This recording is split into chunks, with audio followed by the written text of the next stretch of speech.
Merci pour votre présence à ce merveilleux culte.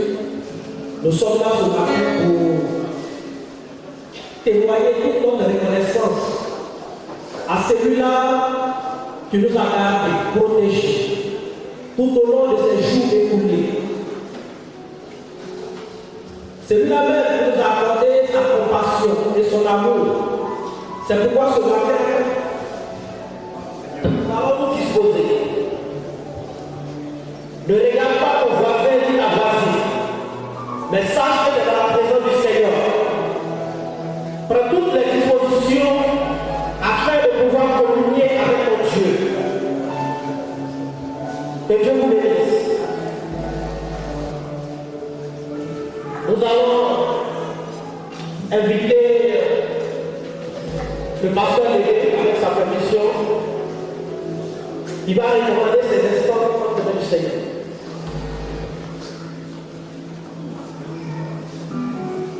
Voilà, nous allons nous tenir debout avec votre permission, bien sûr, en respect à notre Dieu. Nous te bénissons, notre Dieu et notre Père. Quelle grâce, quel privilège d'être dans la présence du roi des rois. Merci de nous avoir sauvés, à grand prix, notre Dieu. Merci de nous avoir achetés, Seigneur. Nous qui étions perdus, nous qui étions errants comme des brebis, où chacun suivait sa propre voie. Mais il t'a plu de payer ce prix ultime qui est le don de ton Fils à la croix. Seigneur, par cette terre, nous avons le salut, nous sommes sauvés. Ce matin, viens agréer l'offrande de nos lèvres, l'offrande qui vient du plus profond de notre cœur, pour t'adorer ce matin. Seigneur, bénis notre adoration, bénis ce culte de notre Dieu, conduis toutes choses, et que la gloire revienne au Dieu qui a créé le ciel et la terre. Merci de conduire toutes les articulations de ce culte. Que chacun vienne vraiment pour rechercher la face de son Dieu. Et qu'à la sortie de ce moment, nous puissions, notre Dieu, repartir dans la joie et dans la paix. Merci de bénir ce culte au nom puissant de Jésus. Amen.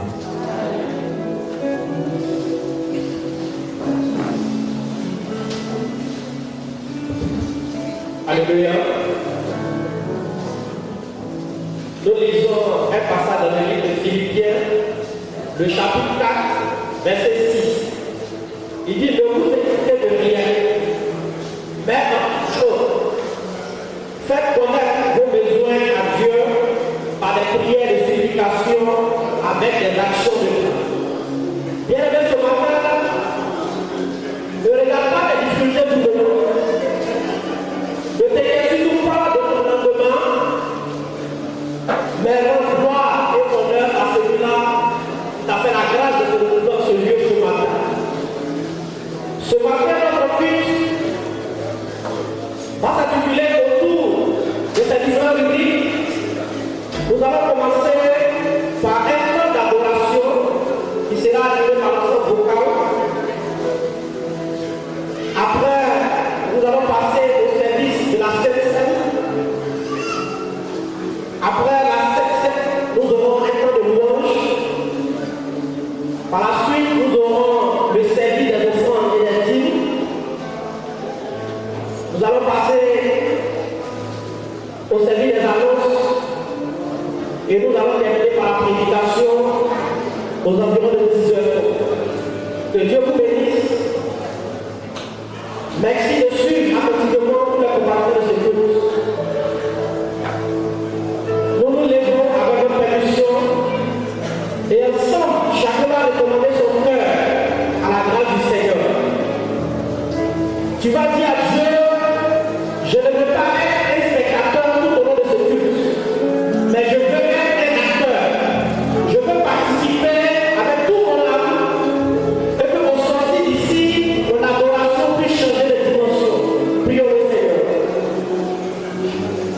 Père, nous te rendons gloire et honneur. Merci parce que Seigneur, il t'a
Amen.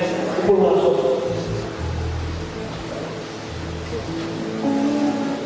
Non,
bienfaits, pour ta protection, pour ta main puissante, mon égal.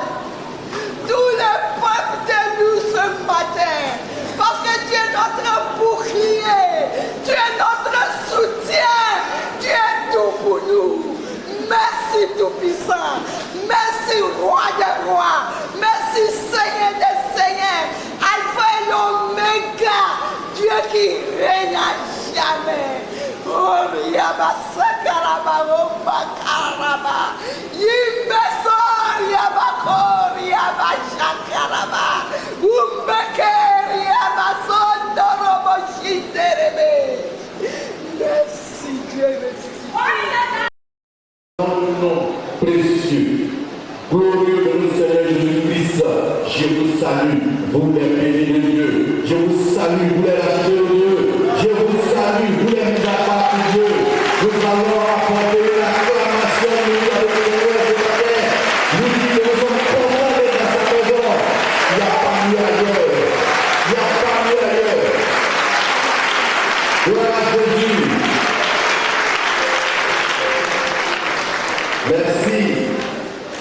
Je voudrais te lire Jacques 5, verset 13, qui dit: quelqu'un parmi vous est dans la souffrance, qu'il prie. Quelqu'un est dans la joie, qu'il chante des cantiques. Alléluia. Nous allons chanter des cantiques pour exprimer notre joie. Mais je voudrais par ailleurs te rappeler que dans Acte 16, Paul et Silas étaient en prison. Qu'ont-ils fait? Ont-ils pleurniché? Non, ils ont chanté. Ils ont chanté les cantiques. Ils ont loué le Seigneur. Et le résultat, je vous lis le verset, tout à coup il se fit un grand tremblement de terre, en sorte que les fondements de la prière de la prison furent ébranlés. Au même instant, toutes les portes s'ouvrirent et les liens de tous les prisonniers furent rompus. Chers frères, bien-aimés, est-ce que tu sens ce matin des liens autour de toi, des liens invisibles, que ce soit le travail, que ce soit les finances, que ce soit l'enfantement, le mariage, tout ce que tu cherches, ces liens-là seront brisés ce matin. Lève-toi et chante les louanges, et tu vas voir ces liens se briser, tu vas voir toutes les portes s'ouvrir. Avec les chants, nous allons commencer par le 135. Veux-tu du péché briser le pouvoir? Veux-tu du péché briser le pouvoir? Bien sûr, au cœur. Ce chant nous rappelle que résister au diable est positivement C'est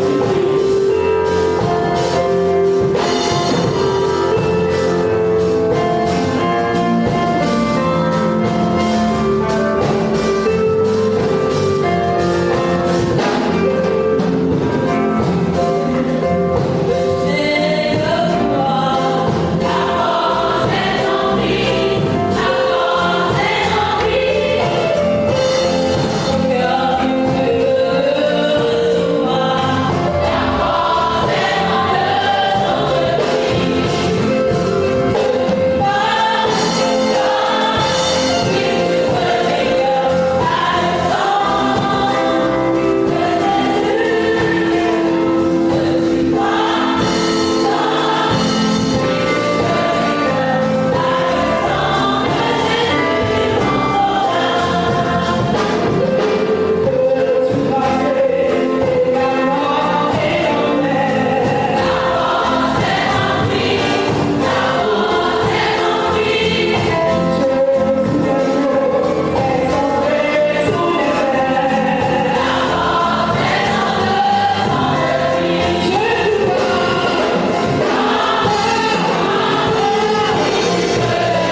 allons solliciter la chorale. La chorale pour 2 chants. Bien-aimés, je deviens assez tristement, malgré les cris et les cris des gens autour de toi, ne retourne pas à la maison avec cette tristesse.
dernière prestation. Vous mettez en place et nous nous apprêtons à danser et à chanter.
dit constamment, si un frère ou soeur bénéficie d'une distinction particulière, il a été admis peut-être à un concours, à une promotion, pourquoi hésiter à nous contacter?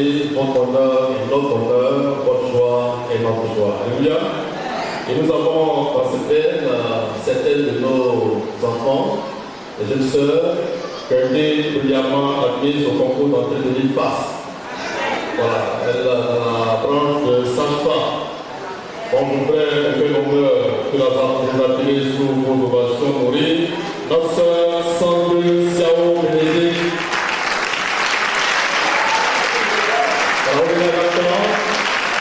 Yao Aou Marie-Senti. Baya Claude Sabi. Baoui.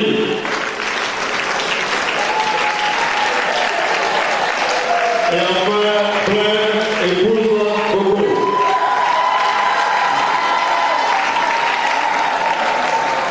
Est-ce qu'on va nommer le Seigneur? Elles ont été admises au concours d'entrée à l'IFAS.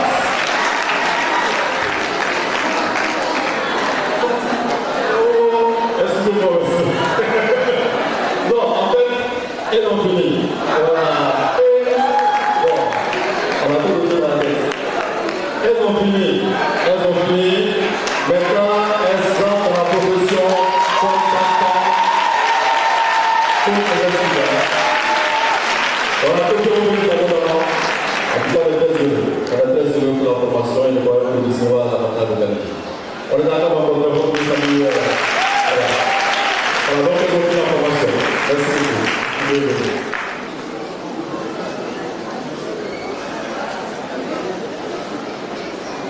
Gloire à Dieu. Nous allons poursuivre pendant que l'offre s'apprête. Est-ce qu'il y a des bien-aimés frères et sœurs qui sont là ce matin, qui sont venus sans lettre de fondation et qui ont été invités?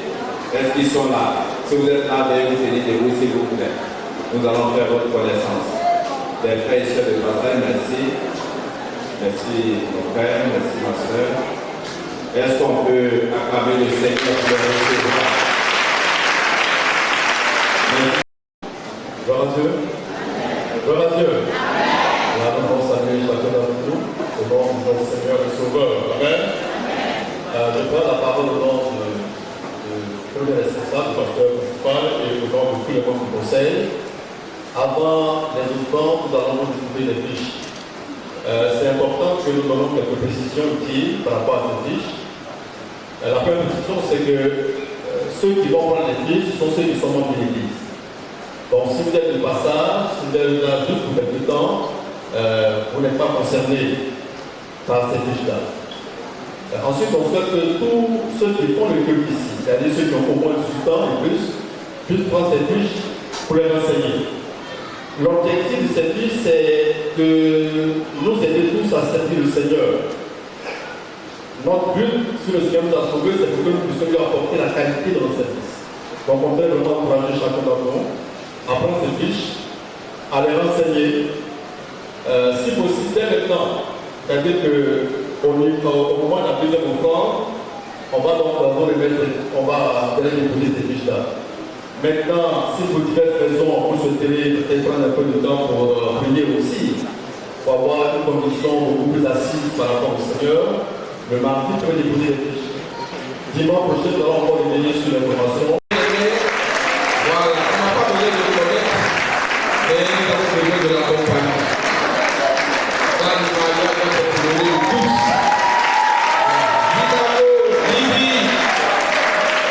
Il dit ceci, tu me ravis le cœur, ma soeur, ma fiancée. Tu me ravis le cœur par l'un de tes regards, par l'un de tes colliers de ton cou. Alors, celle pour qui il a donc été content, celle donc pour qui son cœur bat, c'est la sœur, nous l'appelons maintenant, Karine Gesson-Loup. Karine Gesson-Loup.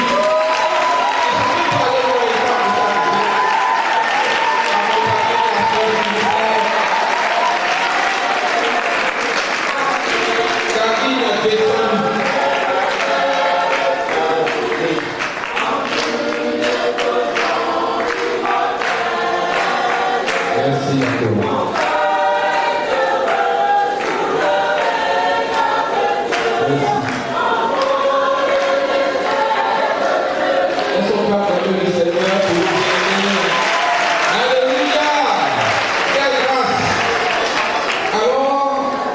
Merci bien. En accord avec les grandes familles J100 et la famille Chicago, ils ont donc l'immense joie de vous inviter, ces bien-aimés, à la célébration de leur union civile, c'est-à-dire à la mairie, et cela sera, n'est-ce pas, à la mairie de Bégerville. À la mairie de Bégerville. Et ils vous invitent, n'est-ce pas, à aller à la mairie de Bégerville. Ils sont des nôtres. C'est là-bas qu'ils se sont, n'est-ce pas, rencontrés. C'est là-bas qu'ils allaient à l'église, juste à l'église de Riviera 2. Et le mariage va se faire là-bas. Ils résident ici, ils vivent ici. Alléluia. Quand ils vont revenir, ils seront membres avocats de cette assemblée. C'est pourquoi ils vous invitent, n'est-ce pas, à prendre part à leur mariage. Voilà. Et puis donc, la cérémonie festive aura lieu à partir de 12h au centre du centre de métier de Bégerville. C'est toujours, voilà, dans cet endroit. Que Dieu les bénisse. D'ici là, que Dieu vous soutienne et que le mariage se passe bien. On va donner saluer les deux. Voilà, merci beaucoup.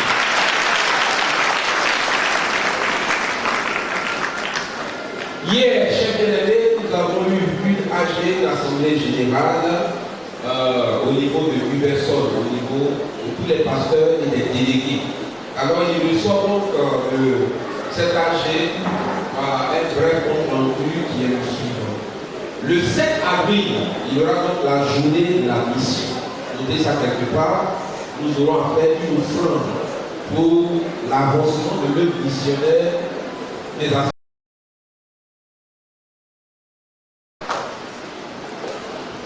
Gloire à Dieu.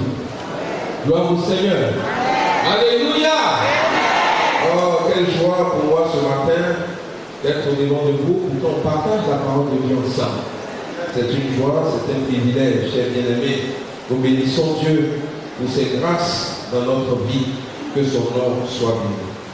Avant donc de commencer à lire le texte, ou les textes que je vous proposerai ce matin, je souhaiterais que notre sœur Madame Tao vienne nous chanter ce chant. Et nous bénissons Dieu parce que par son esprit, il nous dit déjà ce qu'il voudrait que nous sachions. Le chant dit, si ce n'est que toi, que je loue sur cette terre, alors pourquoi je vis? Pourquoi je vis? Je souhaiterais que nous puissions réfléchir à ces paroles, chers bien-aimés. Sur cette terre, alors pourquoi On peut le chanter pour toi. Oh, my child.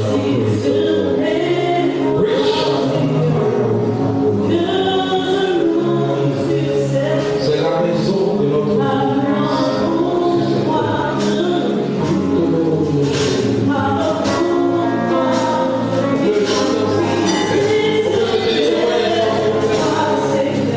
En adorant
la gloire de ton nom. Au nom de Jésus-Christ. Amen. Alors, vous asseoir. Merci beaucoup, chers sœurs. Alors, ce matin, voici le sujet que nous souhaiterons aborder avec vous. Adore Dieu en tout temps et en tout lieu. Car ce matin, vous avez vu que la coloration de ce culte rentre dans la dynamique d'adorer Dieu. Depuis les chants qui sont chantés ce matin, tout nous renvoie à l'adoration, à la louange à ce Dieu. C'est vrai que je n'avais pas vraiment contacté les bien-aimés, mais je bénis Dieu. Je bénis Dieu pour son esprit qui est présent et qui conduit ce culte. Adore Dieu en tout temps et en tout lieu. Oui, notre Dieu est tout puissant et digne d'adoration. Lisons ensemble quelques passages bibliques. Nous lirons 3 textes de courts versets. Nous lirons 2 textes dans, n'est-ce pas, Job, et nous lirons un texte dans Jean. Job, le numéro 1, le vers 21. Job, le numéro 1, le vers 21 dit ceci. Je suis sorti nu du ventre de ma mère. Je retournerai nu dans le ventre de la terre. Le Seigneur a donné, le Seigneur a repris. Il faut remercier le Seigneur. Dans tous ses malheurs, Job n'a commis aucune faute. Il n'a fait aucun reproche à Dieu. Job 42, le vers 1 et 2 dit ceci. Alors Job a répondu au Seigneur, tout est possible pour toi. Je le sais. Tu peux faire tout ce que tu veux. Et puis enfin, Jean, le chapitre 4, le verset 23 et le verset 24 dit ceci. Mais le Seigneur arrive. Mais le moment arrive. Et c'est maintenant. Où Dieu donne son esprit. Alors ceux qui adorent vraiment le Père vont l'adorer avec l'aide du Saint-Esprit. Et comme le Fils l'a montré, oui, le Père cherche des gens qui l'adorent de cette façon. Ils doivent l'adorer avec l'aide de l'Esprit Saint. Et comme le Fils l'a montré. Dans d'autres versions, il est dit, l'heure vient où les vrais adorateurs adoreront le Seigneur en esprit et en vérité. Bien aimé, ce matin, nous souhaitons aborder cette thématique avec vous, ce sujet avec vous. Adore Dieu en tout temps et en tout lieu. Parce qu'en réalité, ce pourquoi Dieu a créé l'homme, ce pourquoi Dieu a créé l'être humain, l'homme et la femme, l'objectif n'est rien d'autre que adorer Dieu d'une façon éternelle pour toujours. Parce qu'en réalité, Dieu se suffit à lui-même. Parce qu'en réalité, Dieu n'a pas besoin de quelqu'un, pour parler comme l'Ivoirien. Dieu est tout suffisant. Alors s'il crée l'homme, c'est pour un objectif. Et l'objectif ultime, l'objectif principal pour lequel Dieu crée l'homme, c'est que l'homme puisse être à sa gloire. C'est pourquoi Dieu crée l'homme à sa ressemblance. Dieu veut que l'homme puisse l'adorer, puisse le magnifier, lui Dieu, puisse le glorifier. Et ça, malheureusement aujourd'hui, nous perdons de vue ce pourquoi Dieu nous a créés. Et qu'est-ce qui fait ça? Malheureusement, ce sont les problèmes de la vie. Malheureusement, ce sont les situations liées parfois à la vie chrétienne qui nous fatiguent, qui nous empêchent parfois d'être dans le cadre pour lequel Dieu nous a créés. Le diable nous empêche parfois parce que le diable veut détourner la gloire que nous devons rendre à Dieu pour lui rendre cette gloire. C'est pourquoi malheureusement, plusieurs, n'est-ce pas, ils vont pousser plusieurs à vivre dans le péché, à vivre dans le mal. Et les éloigner et les détourner malheureusement de l'objectif que Dieu a créé ou l'objectif que Dieu avait en créant l'homme. l'adorer en tout temps et en tout lieu. C'est pourquoi, chers bien-aimés, quand nous regardons cela, la vraie question qu'on se pose, est-ce que nous adorons Dieu en tout temps et en tout lieu? Ça veut dire, est-ce que malgré tout ce qui nous arrive, nous rendons gloire à Dieu? Est-ce que malgré tout ce qui nous arrive, nous rendons gloire à Dieu comme l'a fait Job? Nous avons lu Job au début, nous avons lu Job à la fin. Job a été victime de plusieurs malheurs ou de tristesse, plusieurs situations qui ont bouleversé en bien-aimé sa relation ou bien sa façon d'être avec son entourage. Mais malgré tout cela, Job a béni Dieu. Il dit, l'Éternel a donné, l'Éternel a repris, que le nom de l'Éternel soit béni. En quelque sorte, que le nom de l'Éternel soit loué. Parce que c'était cela que le diable voulait éviter à Job. C'est pourquoi il allait faire papatoyage chez Dieu par rapport à Job. C'est parce que tu l'as béni, tu l'as comblé de beaucoup de biens, qu'il te bénit chaque jour. Si tu as tout enlevé, il va te maudire. Regardez, béni et maudit sont opposés. C'est parce qu'il t'adore, tu l'as comblé de biens, qu'il t'adore tout le temps. Si tu arraches ça, si tu enlèves ça, Job maintenant va faire le contraire, il va te maudire. C'était l'enjeu, c'était le défi à lui. Dieu merci. Job n'est pas tombé dans le piège du diable. Job est resté intact. Et c'est là notre sujet ce matin. Rester intact en bénissant Dieu. Malgré tout ce qui pourrait nous arriver. Parce que Dieu nous a créés pour qu'on puisse l'adorer en tout temps et en tout lieu. Dis, je dois adorer Dieu en tout temps et en tout lieu. En tout temps et en tout lieu. Et Job l'a réussi. Au départ, il a béni Dieu. À la fin, il a béni Dieu. Il dit, je reconnais que tu peux tout. Alléluia. Et que rien n'est impossible. Il a rendu gloire à Dieu. C'est pourquoi nous demandons, est-ce que les chrétiens que nous sommes, les chrétiens du 21e siècle aujourd'hui, est-ce qu'en réalité, chers bien-aimés, est-ce que cet objectif que Dieu veut atteindre là avec nous, c'est-à-dire l'adorer, le louer en tout temps, est-ce que nous arrivons à relever ce défi chaque fois? Est-ce que nous ne maudissons pas Dieu parfois?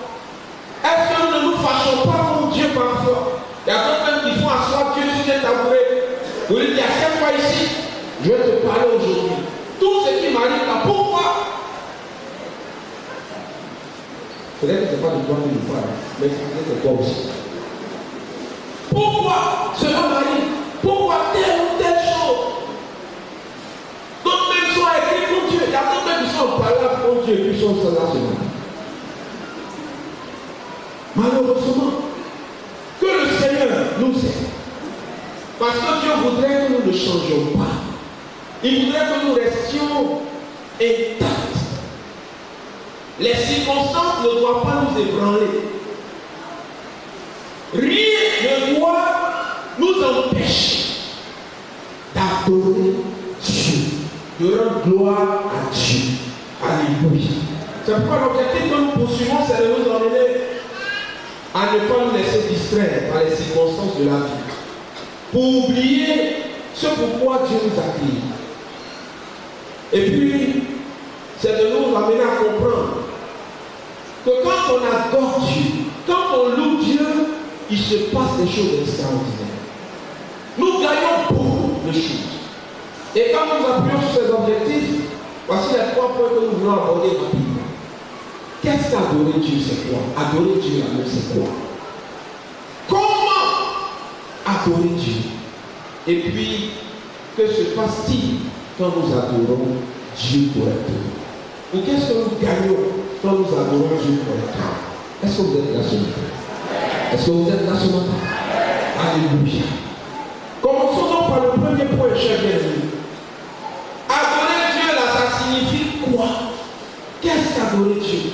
C'est vrai qu'on pourrait donner des définitions rapides et maintenant du dictionnaire. Bon, moi je n'aime pas pour ça, je vais donner des définitions. Voilà. C'est l'activité qui consiste à glorifier Dieu en élevant nos voix devant Dieu de tout notre cœur. Et c'est ce que nous faisons quand nous nous rassemblons. Alléluia. Nous venons pour élever nos voix. Mais que tout notre cœur précise cette définition. Notre cœur. La Bible dit que de garder notre cœur plus que toute autre chose. Parce que c'est de lui que viennent les sources de la vie.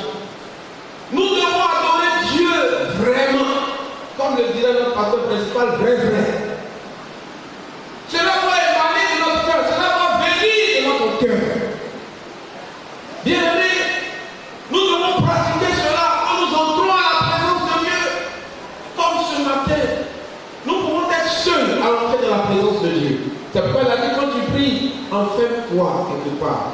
Pour préserver ton intimité avec Dieu. Mais quand nous venons ici rassembler, Dieu aime ça. Quand nous venons chaque dimanche, Dieu aime ça. Chaque mardi, Dieu aime ça.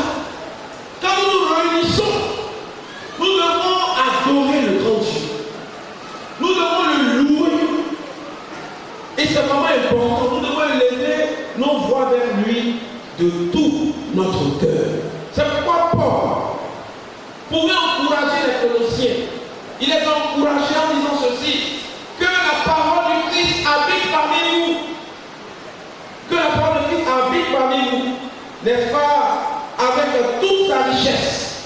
Donnez-vous des enseignements, des conseils, avec toute la sagesse possible. Remerciez Dieu de tout votre cœur, en chantant des sceaux, des hymnes et des cantiques qui viennent de l'Esprit Saint. Alléluia. Nous devons, quand nous nous rassemblons, glorifier Dieu, en chantant, en louant Dieu, de tout notre cœur. Et quand on le fait, bien aimé, Dieu est content. Donc le but de notre rassemblement, quand on vient ici, l'objectif principal, c'est d'adorer Dieu. Mais aussi adorer Dieu, c'est quoi? C'est l'action, c'est une action que nous posons pour la gloire de Dieu. Alléluia. Et dans le même Colossiens là, il dit, tout ce que vous faites, faites tout pour la gloire de Dieu. Faites tout pour élever Dieu. Nos actions, ici c'était nos voix, nos paroles qui viennent du profond de notre cœur ou du plus profond de notre cœur. Mais la deuxième définition touche à notre action, à ce qu'on fait. Et ça c'est important à retenir. Tout ce qu'on fait doit glorifier Dieu. Est-ce qu'en ce 21e siècle, nos actions, nos façons de faire, est-ce que cela honore Dieu? Est-ce que cela rend gloire à Dieu? Est-ce que cela est digne d'un enfant de Dieu? C'est nous ça. Si nos actions glorifient Dieu, alors nous sommes en train de glorifier Dieu. Et ça c'est vraiment important. Ça veut dire que cela correspond à notre sujet, qui dit en tout temps et en tout lieu. Ça veut dire que partout où nous sommes, quelle que soit, n'est-ce pas, la situation que nous traversons, chaque jour, chaque heure, nous devons glorifier Dieu. Que ça soit par nos paroles, que ça soit par nos actes. Tout doit glorifier Dieu. Glorifier Dieu également, c'est l'expression directe du but de notre vie. Alléluia. Ça veut dire que c'est ce pourquoi Dieu nous a créés. C'est ce pourquoi Dieu nous a créés. Celui qui a créé le téléphone portable, l'objectif premier, c'est quoi? C'est quoi? Je veux communiquer avec mon Dieu. C'est quoi? Celui qui a créé le portable, quand il a créé là, c'est pourquoi? Téléphone portable, c'est pourquoi? C'est pour communiquer. On peut faire d'autres choses avec ça. Hein? Bon, ça c'est boisson. Mais ce pourquoi même ils ont créé ça, c'est pour communiquer, faire allô allô. Si toi tu as un portable, ça ne fait pas allô allô, c'est qu'on ne va pas appeler ça portable. Et Dieu, quand il nous a créé, la première chose et la dernière, c'est pour la donner. C'est pourquoi tout ce que nous traversons dans notre vie n'a pas autre objectif que de glorifier Dieu. Dieu nous fait passer par les circonstances pour qu'à la fin, là, lui, son nom soit payé. Il n'y a pas autre chose derrière.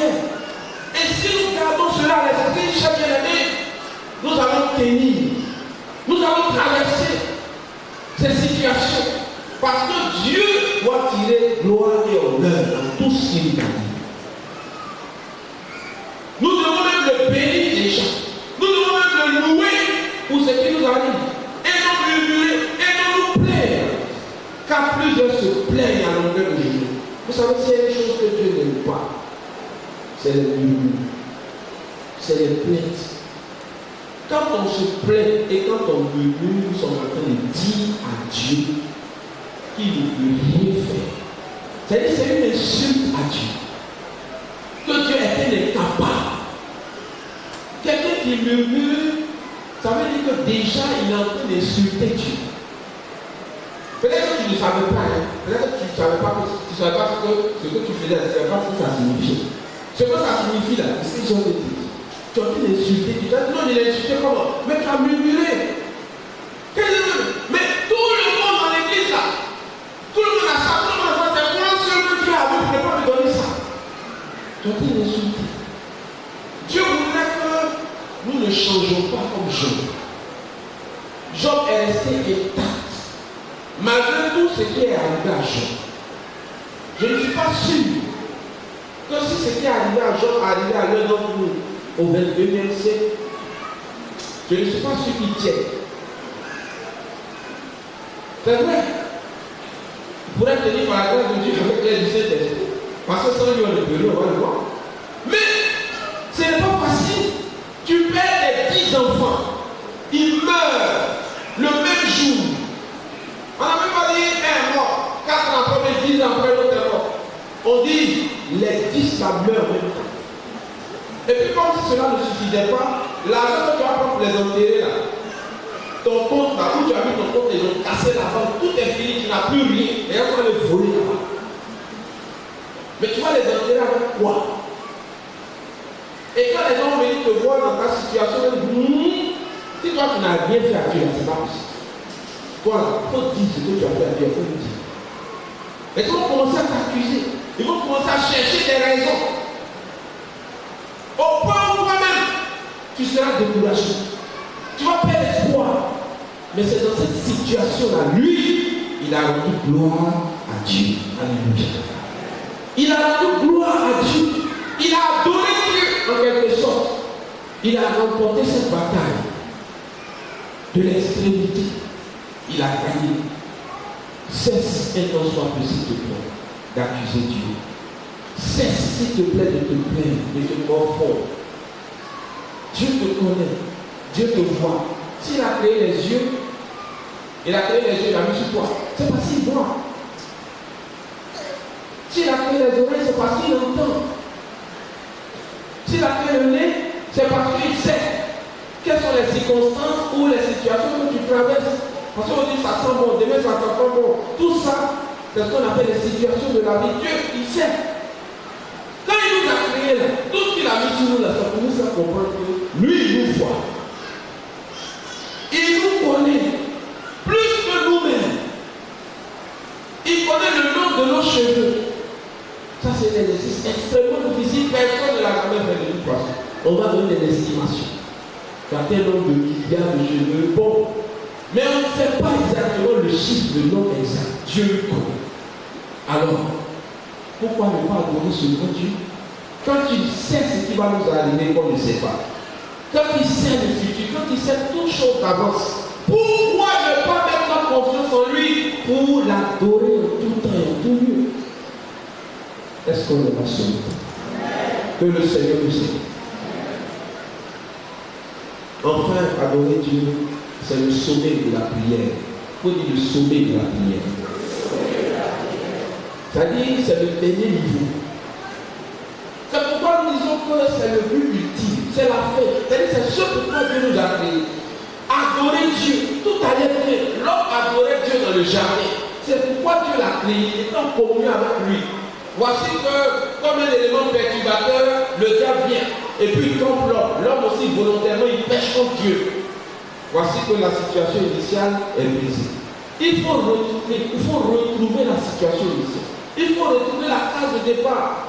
Dieu va tout mettre en œuvre pour sauver l'homme qui est perdu. Jésus vient pour pouvoir nous réconcilier, pour nous remettre dans la position qu'on avait. La position d'adorer Dieu éternellement. Dieu merci, on croit en Jésus-Christ. dit qu'on est sauvé, alors on est en communion à nouveau avec Dieu le Père et nous l'adorons. Parce qu'on doit l'adorer, c'est l'objectif. Alléluia. Et Dieu nous donne de voir les prémices ici sur la terre. Quand on adore Dieu. Mais là-haut dans le ciel, quand nous irons charmer, chers frères, c'est ce qu'on va faire jusqu'à ça n'a jamais fini. Oui, c'est ce qu'on va faire jusqu'à ça n'a jamais fini. On va parler un peu comme. Oui, c'est ce qu'on va faire jusqu'à ça n'a jamais fini, chers frères. C'est pourquoi ne perdons pas de vue ce pourquoi Dieu nous a créés. L'objectif là, on va adorer Dieu. Ça veut dire qu'on va le remercier, on va le louer. On va élever son nom pour toujours. Et le diable vient nous perturber dans ça, en enlevant certaines situations. Ou bien certaines épreuves de la vie viennent, que Dieu nous autorise pour voir si on ne va pas changer. Dieu veut voir si on ne l'adore pas parce qu'il nous a bénis. Ou bien nous a donné certaines choses. Il y a d'autres quand ils n'ont rien, ils sont trop admirateurs de Dieu. Ils sont trop adorateurs de Dieu. Matin, midi, soir, ils sont à l'église. Mais le jour où Dieu a fait une petite grâce, une petite ouverture, c'est lui qui n'a plus le temps. Comme ce frère qui dit, lui, il n'a plus le temps de venir à l'église. Ah oui, mais parce qu'il est trop occupé. Non, frère. Tu es trop occupé plus que Dieu qui t'a créé. Dieu lui qui a créé le temps, tu es plus occupé que lui. Waouh, que le Seigneur nous aide. Que le Seigneur nous aide. Comment adorer Dieu? Comment adorer Dieu? Comment adorer Dieu, cher bien-aimé, c'est la manière. Alors Dieu voudrait, clairement, il a signifié à la femme samaritaine, il faut adorer Dieu en esprit et en vérité. Alléluia. Il faut adorer Dieu en esprit et en vérité. Encore faut-il savoir ce que ça signifie. Parce que plusieurs pensent qu'ils ont adoré Dieu quand ils sont venus. Mais il y a plusieurs, malheureusement, qui sont passés à côté de l'objectif que Dieu a. Nous devons adorer Dieu, c'est l'activité spirituelle. Il y a deux choses dedans. Il dit adorer Dieu en esprit et en vérité. Ça veut dire adorer Dieu avec l'aide du Saint-Esprit. Comme on l'a vu, avec l'aide. Ça veut dire que si le Saint-Esprit de Dieu ne nous aide pas, si vous voulez, si tu n'es pas rempli du Saint-Esprit, si tu ne cherches pas que le Saint-Esprit de Dieu t'oriente, il te sera difficile d'adorer Dieu comme Dieu veut.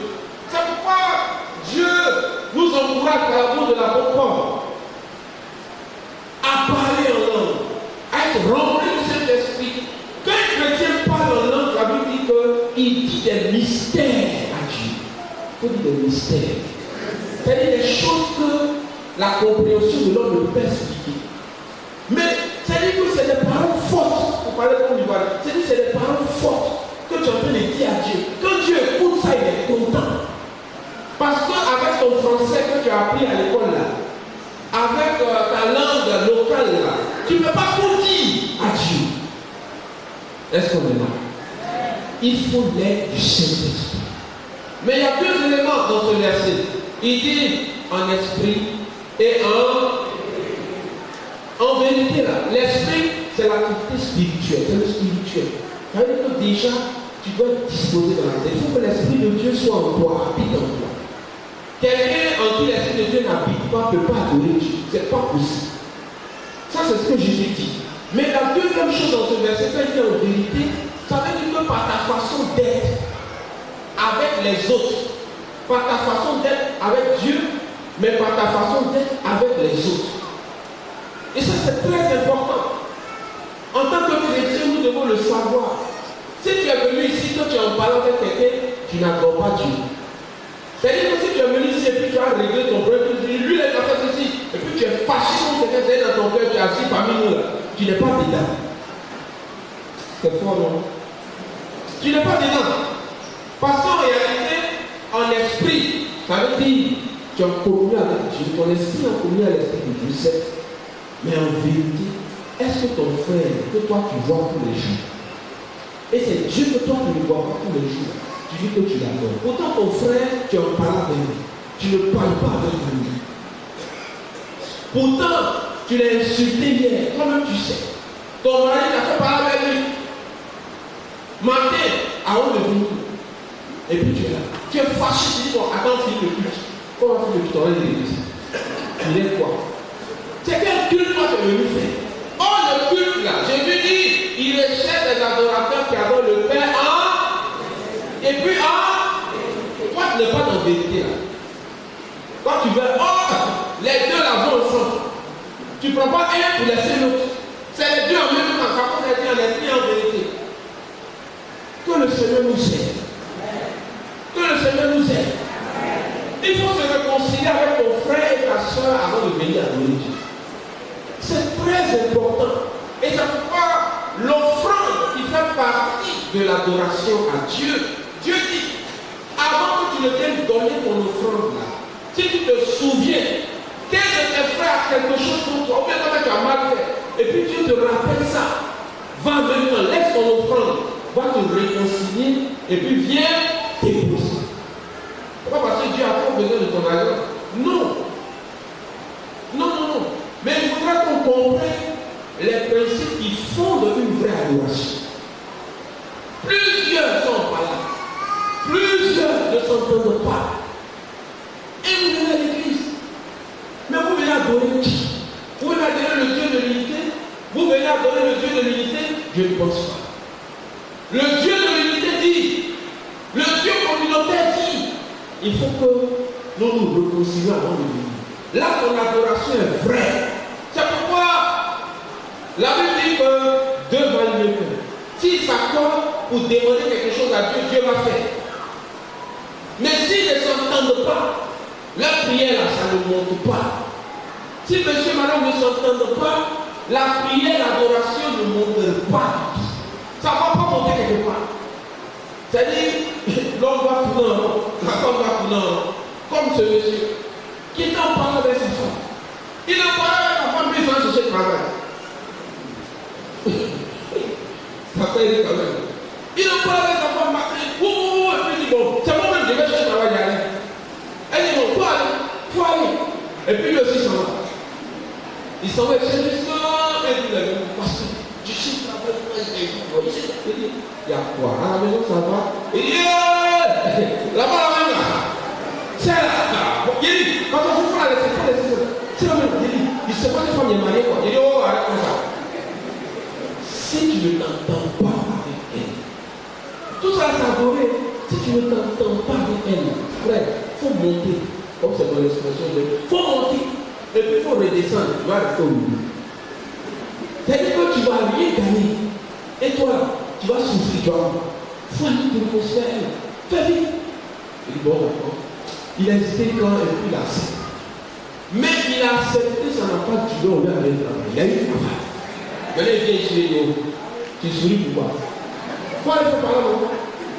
C'est un mystère. Frère, c'est un mystère. Sœur, c'est un mystère. Dieu est présent lorsque des cœurs sont vrais. Dieu est présent lorsque nos relations entre nous vont bon train. Dieu est présent quand il y a l'unité. Quand Dieu est là, ça veut dire qu'il y a l'unité. Alléluia. Pourquoi tu vois Dieu? Il faudrait que tu lui as. C'est un principe. Ça participe à comment tu vas adorer Dieu. Et puis enfin, il faut se préparer lorsqu'on vient dans la présence de Dieu. Il faut se préparer dans la prière. Il faut préparer le culte. Le culte du dimanche là, ça se prépare. Quand ça se prépare, tu viens rencontrer le roi du roi.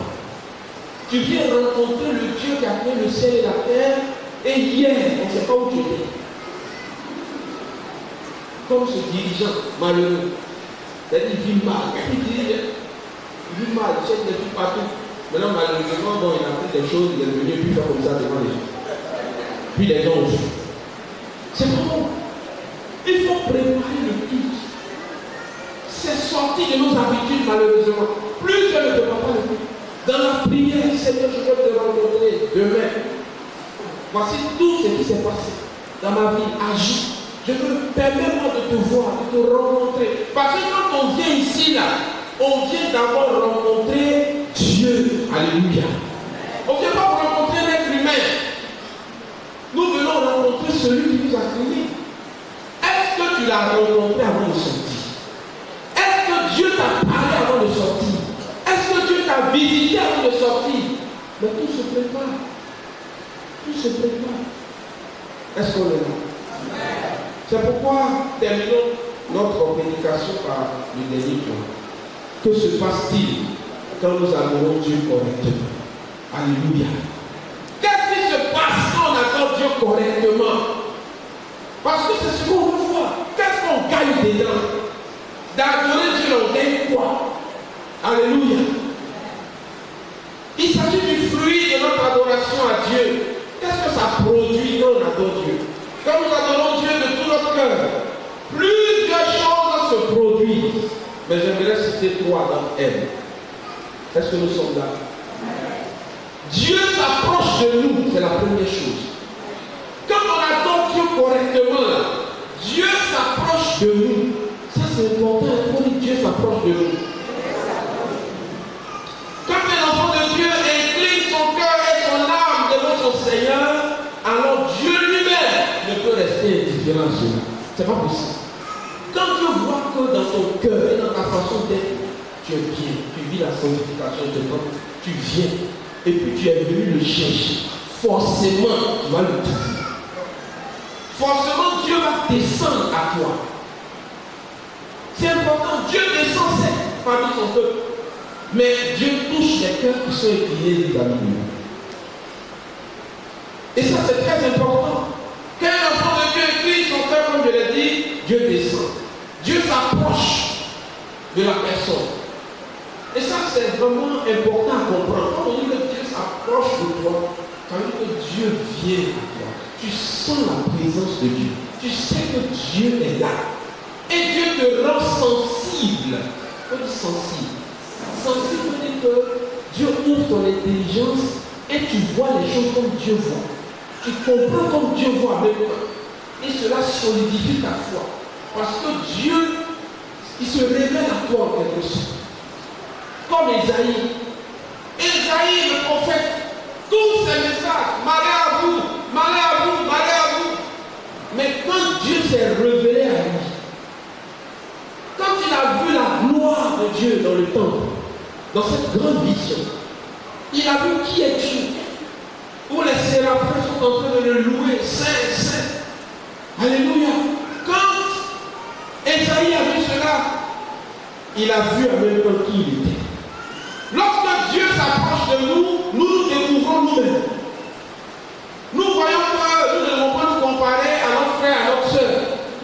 Nous voyons que nous sommes loin de Dieu. Nous devons tout faire pour être comme lui. Quand Dieu s'approche de nous, nous voyons qui nous sommes spirituellement. Et cela nous emmène à continuer la marche avec lui. Quand Dieu s'approche de nous, nous avons la révélation de Dieu. Alléluia. Nous voyons qui il est. Et notre façon de voir Dieu, c'est ce que Dieu veut, en quelque sorte. Mais quand on ne s'approche pas de Dieu, nous avons une mauvaise façon de comprendre Dieu. Une mauvaise façon de comprendre les choses de Dieu. Et c'est ceux-là qui vont se plaindre à longueur de journée dans l'église, qui vont murmurer. Mais ils vont rester derrière. Ils vont rester derrière. Parce qu'ils ne font pas les choses comme Dieu veut. Que le Seigneur nous aide.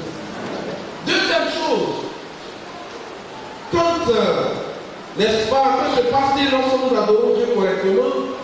Dieu nous fortifie. Oh, j'aime cette partie. On dit Dieu nous fortifie.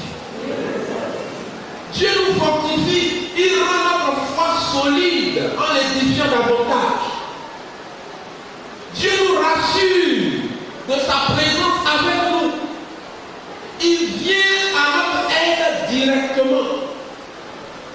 Soit si on est malade et qu'on vient de la présence de Dieu, parce qu'on est venu chercher Dieu. Quand on prie, quand on l'adore, Dieu peut nous visiter en nous guérissant sur place. Dieu nous touche. Alléluia. Dieu nous touche, il nous visite, il nous libère, il nous guérit.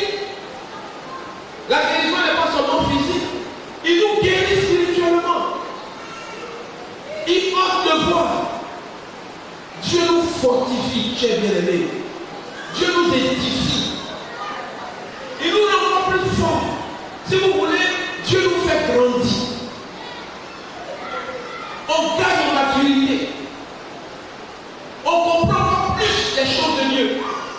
Quand on est en train de l'adorer là, il descend lui-même. Et puis il nous fait du bien. On dit il nous fait du bien. Je ne sais pas avec quel problème tu es venu ce matin. Je ne sais pas quelle est ta charge émotionnelle ce matin. Je ne sais pas dans quelles conditions tu es venu au culte ce matin. Peut-être que tu recherches une solution. Tu as soif d'une solution. Mais adore Dieu ce matin, cher bien-aimé. Loue-le ce matin, cher bien-aimé. Tu verras, quand la gloire de Dieu descend, les bénédictions de Dieu sont répondues. Quand la gloire de Dieu descend dans un cœur vrai, dans un cœur sincère, les bénédictions de Dieu sont répondues. Tu t'es trop laissé distraire par ce que tu vois. Laisse-toi conduire par ce qui est vrai. Laisse ton cœur être conduit par ce qui est vrai. Alléluia. Dieu nous fortifie. Il vient à notre secours. Alléluia. Il vient nous secourir. Il vient nous donner la réponse à nos questions. Tu te poses tant de questions. Tant de questions. Approche-toi de Dieu. Et il s'approchera de toi. Quand on s'approche de Dieu, il s'approche de nous. Et quand il s'approche de nous, il nous répond. Dieu répond, Dieu parle. Enfin, qu'est-ce que nous gagnons lorsque nous adorons Dieu correctement? Dieu fait fuir nos ennemis. Dieu chasse nos ennemis. Dieu combat pour nous. Alléluia. Oh, j'aime cette expression de David. Quand Dieu combat pour nous. Quand on adore Dieu, il descend avec son armée céleste et il commence à combattre. Il agit en notre faveur. Et David savait cela. Et David a dit ceci: je m'écris, loué soit l'Éternel, et je suis délivré de mes ennemis. Alléluia. C'est pourquoi, comme l'a prêché le pasteur Sonny ici une fois, c'est la vérité. Ne nous occupons pas de ce qui nous intéresse, de ce qui ne nous intéresse pas d'abord. C'est-à-dire les gens du dehors, ceux qui ne connaissent pas Dieu, qui sont dans les sectes, dans les corps. Occupons-nous de l'adoration de Dieu. Dieu va faire le travail.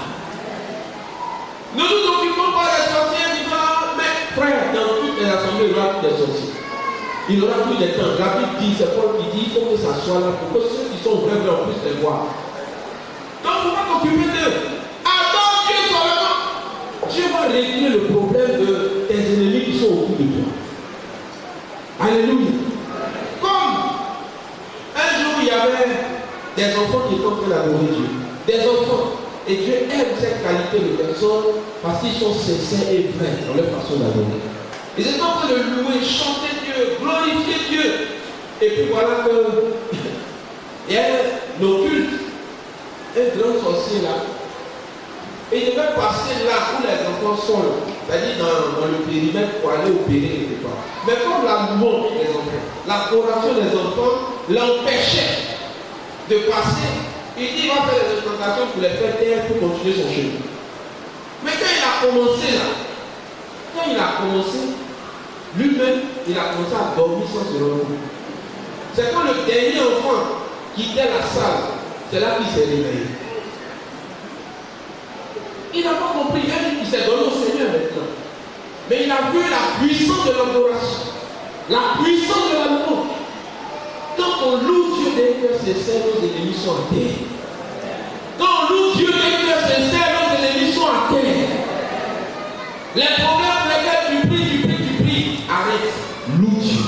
Arrête, adore Dieu. Arrête, glorifie Dieu. Et Dieu s'occupe du reste. Ces Égyptiens, comme vous voyez là, vous ne les verrez plus jamais. L'Éternel combattra pour vous.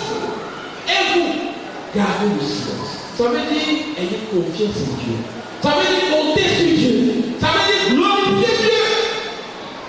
Et ça, c'est important. Et on voit cela. Terminons avec cet exemple biblique. Dans 2 Chroniques chapitre 20, verset 21 à 25. Je ne le lis pas parce que c'est un peu long.